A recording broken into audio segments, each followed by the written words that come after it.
అయితే జరగాలి. ఎట్లయితే జరగటం అంటే పరిధులు మాత్రం మార్చాల్సిన అవసరం ఉంది. ఉదాహరణ పత్తిపాడు నియోజకవర్గం ఉంది. పత్తిపాడుని తీసుకెళ్ళి ఇక నగరం పాలెం నగరాలు కలిపారు. ఇట్లా ఇవన్నీ అట్లాగే పొన్నూరు వచ్చి పెదనందిపాడు కలిపారు. ఇలాంటి డీలిమిటేషన్ అనేది జరగాలి. ఏ పద్ధతి లక్ష్మణరావు గారు చెప్పినట్టు ఆ పరిధులు మార్చాల్సిన అవసరం ఉంది. సభ్యులు ఎంతమంది ఉన్నా మనకు ఒరిగేది ఏం లేదు. ప్రజలకు తీవ్రమైన నష్టం జరుగుతుంది. వాళ్ళకి ఇచ్చే శాలరీలు, తర్వాత ఫంక్షన్లు, తర్వాత వాళ్ళకి ఖర్చులు, సభ్యులు పెరగటం, వీళ్ళందరికీ మాట్లాడే అవకాశం కూడా రాదు. 800 మంది ఎక్కడ మాట్లాడతారండి? పార్లమెంట్లో, లోక్సభలో మాట్లాడే అవకాశం ఎవరికి వస్తుంది? ఒకవేళ వచ్చినా కూడా పార్టీలు వాళ్ళు చెప్పిన విధానాలనే మాట్లాడాలి, కానీ తన అభిప్రాయాన్ని, తన నియోజకవర్గ అభిప్రాయాన్ని క్లియర్గా చెప్పే అవకాశం లేదు. చెప్పారు అంటే సాయంత్రం రూమ్ పిలిచి అధిపతులు అది కౌన్సిలింగ్ ఇస్తారు. కాబట్టి మాట్లాడకుండా ఉండడం బెటర్ అనుకుంటారు చాలా మంది కూడా. ఏం మాట్లాడితే ఏ సమస్య వస్తుందో, తర్వాత మళ్ళీ నాకు సీట్ ఇస్తారో లేదో, మళ్ళీ నేను గెలుస్తానో లేదో, రాజకీయంగా నా భవిష్యత్తు ఏందో, పార్టీ కనుసంధానాలు నడితే తప్ప ఇక ప్రజలు గెలిపించడం మాకు అవసరం లేదు. అంటే వాళ్ళు కూడా మమ్మల్ని ఊరికి గెలిపించలేదు కదా, వాళ్ళకు కూడా ఎందుకు చేయాలి? ఊరినే గెలిపించారా? మమ్మల్ని కోట్లు ఖర్చు పెడితే గెలిపించారు. అందువల్ల మన పని మనం చేసుకెళ్తే పోద్ది అన్న ధోరణి. అట్లాగే అసెంబ్లీ సీట్లు పెరిగినా కూడా అదే పరిస్థితి, మాట్లాడే పరిస్థితి లేదు. ప్రతిపక్షాలు మాట్లాడదామని ప్రయత్నం చేసినా అధికార పక్షం మాట్లాడనివ్వదు. అన్ని ముజువాని ఓటుతో బిల్లులన్నీ వెళ్ళిపోతాయి. ఆ బిల్లులు కూడా వాళ్ళకి అనుకూలంగానే వెళ్ళిపోతాయి, ప్రజాకి అనుకూలంగా వెళ్ళవు. ఇది కూడా తెలిసిందే కదా. ఇవాళ కార్టూన్ కూడా వచ్చినట్టు ఉంది.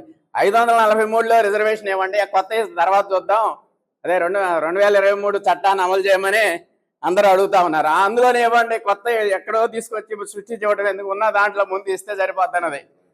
కాబట్టి ఇప్పుడు అమెరికాలో ఎలా అయితే పెరగలేదో మన రాజ్యాంగంలో కూడా పెరగాల్సిన అవసరం ఇప్పుడున్న పరిస్థితులు అయితే ఏమాత్రం అవసరం లేదు. అది ప్రజల మీద భారం పడుతుంది తప్ప ఉపయోగం లేదు. ఇంకోటి ఏంటంటే వీళ్ళ యొక్క అనుచరులు మనం చూస్తూనే ఉన్నాం కదా.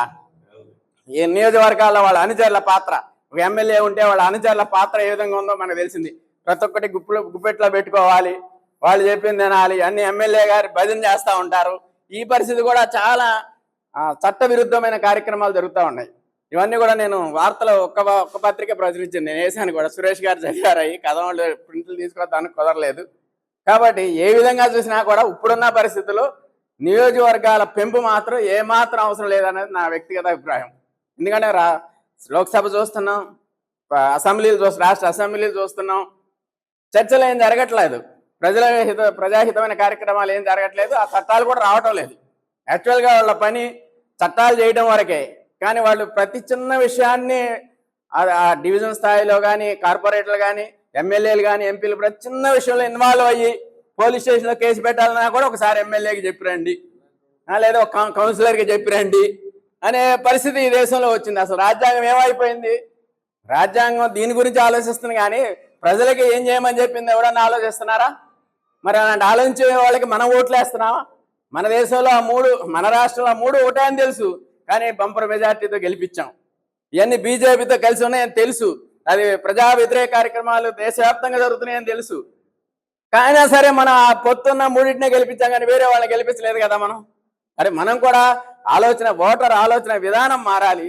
మారినప్పుడే మన వ్యవస్థలో మార్పు అనేది సాధ్యమవుతుంది. కాబట్టి నా వ్యక్తిగత అభిప్రాయం అయితే ఇప్పుడున్న పరిస్థితుల్లో ఏ నియోజకవర్గాల పెంపు అయితే అవసరం లేదు. అయితే డీలిమిటేషన్ జరిగి వాటిని పరిధులను మాత్రం మార్చాల్సిన అవసరం ఎంతైనా ఉంది. ఈ విషయంలో ప్రజల్లో చైతన్యం తీసుకురావాలి, ప్రభుత్వం ఆలోచించాలని తెలియజేస్తూ నాకు ఈ అవకాశం ఇచ్చిన వారికి ధన్యవాదాలు తెలియజేస్తూ విరమిస్తున్నాను.